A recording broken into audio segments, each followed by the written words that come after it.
Who said you cannot have dessert on keto? I don't think so. I can't wait to show you guys how to make this wonderful creme brulee recipe. It is keto, it is delicious, and you will love it.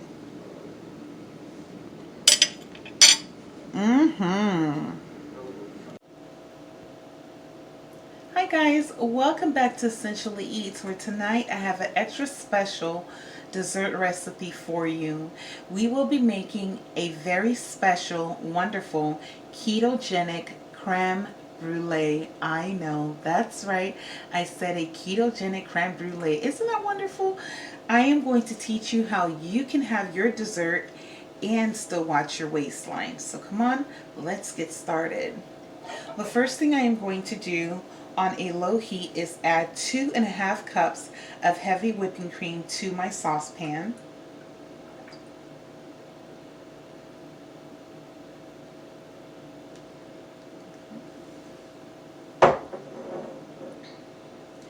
And to that I will be adding half of a teaspoon of salt. Okay? Whenever you're making something sweet, you also want to add a little bit of salt to bring out the flavor. All right, we're going to let this come up to a simmer, and I'll be right back to show you the rest. That is so beautiful. So as you can see, our cream is starting to get little tiny bubbles around the edges. And at this time, I am going to add half of a teaspoon of rum extract. That is my little secret. I've been making creme brulee for years, and everyone always asks me, my goodness, why does it taste so delicious? Well, I'm sharing my secret with you guys. It's because I love you so much. And my secret is rum extract. It is so amazing. I'm telling you, something about it. It just brings out the flavor of the creme brulee and just marries everything together, you know. And we are also going to add half of a teaspoon of pure vanilla extract, and we are using real vanilla extract. When you're making something as decadent as this, you want to try your best to stay away from the imitation and use something as authentic as possible. At this time, I'm going to turn my heat up and keep a very close eye on this, okay? We just want to warm our cream up. We're not necessarily looking to boil it, okay?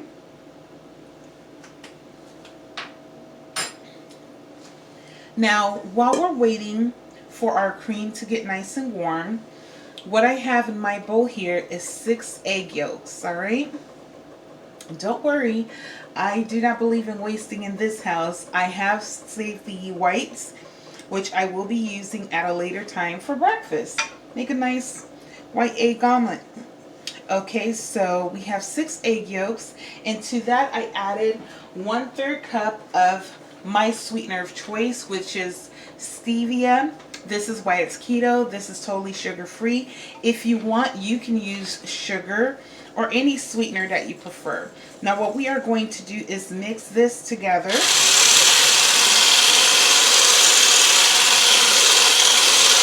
So it's a nice pale yellow color. I'm going to continue mixing this off of camera to save your ears. I'm pretty much mixing till it gets to a nice pale yellow color, and then we'll continue, so stay tuned. Alright guys, so I just got through mixing my egg yolks and my sweetener till it became a light pale yellow color, and at this time what I'm going to do is turn off my heat, and what we are going to do is temper our eggs, okay? I'm now using my hand whisk. What I'm going to do is slowly ladle my heavy whipping cream into the eggs at first to temper it, meaning we are bringing our egg yolks to a higher temperature slowly to prevent it from scrambling. Okay.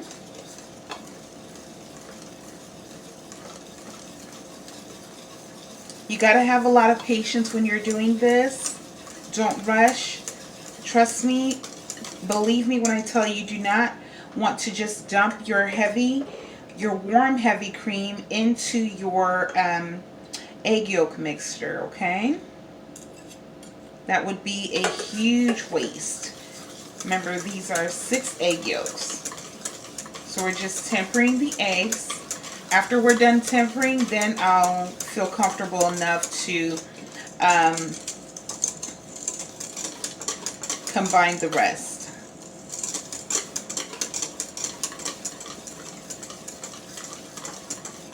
Okay, I think we'll do that 2 more times. I have to switch hands. I'm a righty. It's coming together very good. It's very, very smooth. If you rushed it and you see little speckles of scrambled eggs, then pretty much you'll just have to take the next step of actually using a sieve. But mine's come out pretty smooth. They always do, because I'm very patient when I'm making this decadent dessert. So no rush. Okay.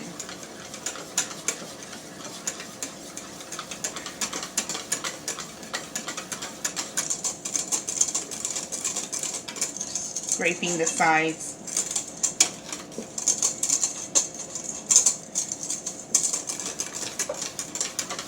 Okay. Alright, I can tell that my eggs are pretty much good and tempered. So what I'm going to do is hold my pan with one hand and mix with the other slowly. Okay.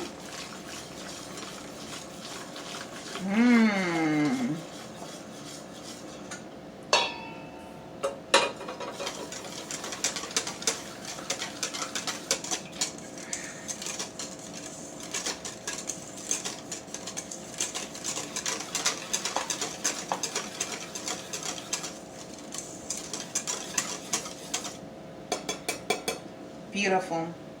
And that's all to it, guys. And you just pretty much combined your custard base. This is what we are essentially making.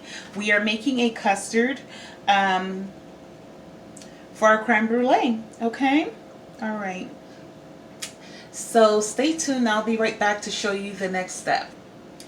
Welcome back, guys. So what I have now done is transferred my custard mix into a bowl that has a spout, which makes it easier for me to pour them into these beautiful ramekins. Now what you want to do is place your ramekins in another baking dish. Okay, you want something with high walls so that you can add your water bath.